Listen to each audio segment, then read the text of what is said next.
पंजाब से उड़ता जाए। देखो माँ, बारात जा रही है। अरे तो इसमें कौन सी नई बात है, बारात तो यहाँ से आती जाती रहती है।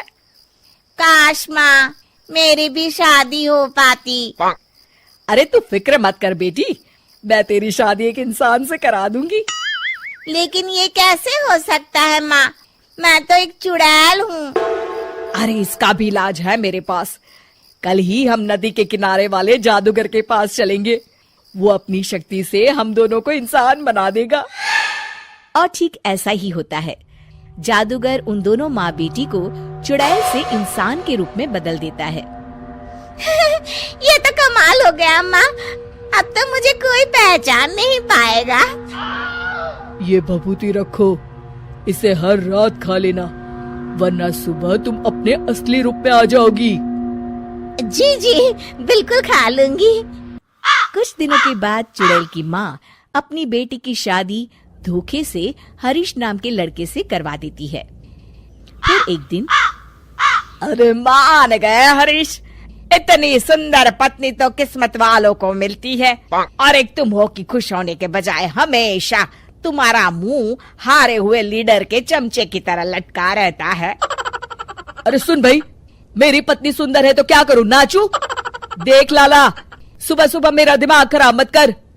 अरे वो सब तो ठीक है, लेकिन एक बात मेरी समझ में नहीं आती, तुम हर दूसरे दिन कम से कम 10 लोगों का राशन खरीद कर ले जाते हो।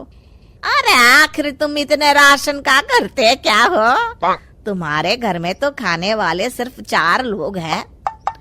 अरे तुझे मेरे घर की बातों से क्या लेना देना, तू चुपचाप अपनी दुकानदारी कर, वरना यहाँ दुकानों की कमी नहीं है।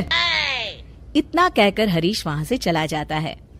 हरीश जैसे ही घर पहुँचता है, हे भगवान, ये क्या हो गया, मेरी तो किस्मत ही फूट गई।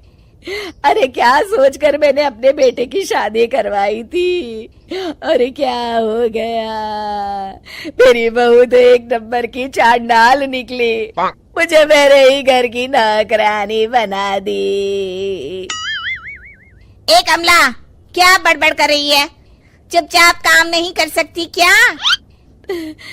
ठीक है बहू, रो मत माँ, सब ठीक हो जाएगा। अरे ओ माँ के बच्चे, पहले ये बता तुझे घर आने में इतनी देर कैसे हो गई?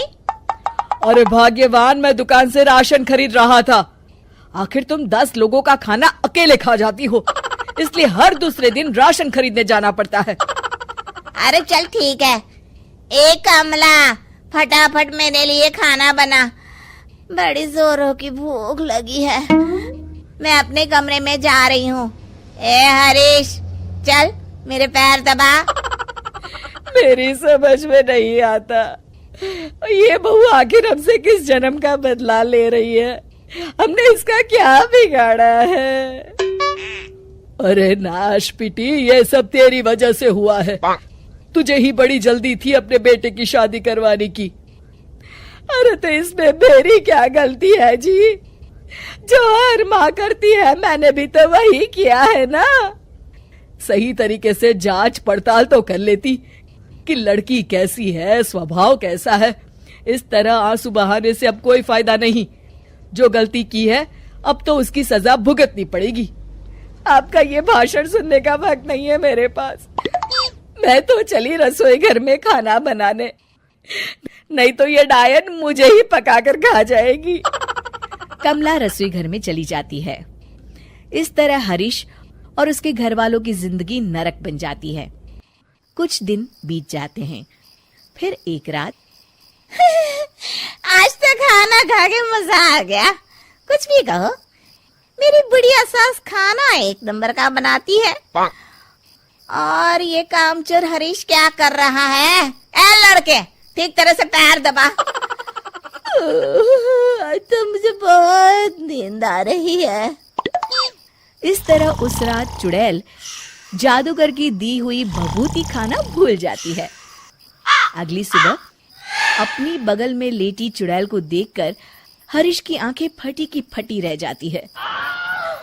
अरे मर गया रे, ये अरे ये क्या, ये भाग्यवान तुम तो एक चुड़ैल हो। हाँ, तूने सही कहा हरीश, चुड़ैल हूँ मैं, चुड़ैल। अरे मर गया, अरे कोई बचाओ मुझे। इतना कहकर हरीश घर से बाहर की तरफ भागता है। तभी उसके पड़ोसी भी जाग जाते हैं और सब देखते हैं कि हरीश के पीछे एक चुड़ैल पड़ी है। गौर से देखने पर पता चलता है कि ये तो उसकी पत्नी ही है। सारे गांव वाले मिलकर उस चुड़ैल को मारते मारते एक कुएं की तरफ ले जाते हैं। चुड़ैल गांव वालों से डरती, रोती, बिलखती उस कुएं तक पहुंच जाती है और अनजाने में ही कुएं के अंदर गिर जाती है। गांव वाले फौरन कुएं में कुछ कचरा और डंडिया डालकर उसे भर देते हैं और इस तरह हरीश का अपनी पत्नी यानी कि चुड़ैल से पीछा छूटता है और हरीश और उसके घर वाले चैन की सांस लेते हैं।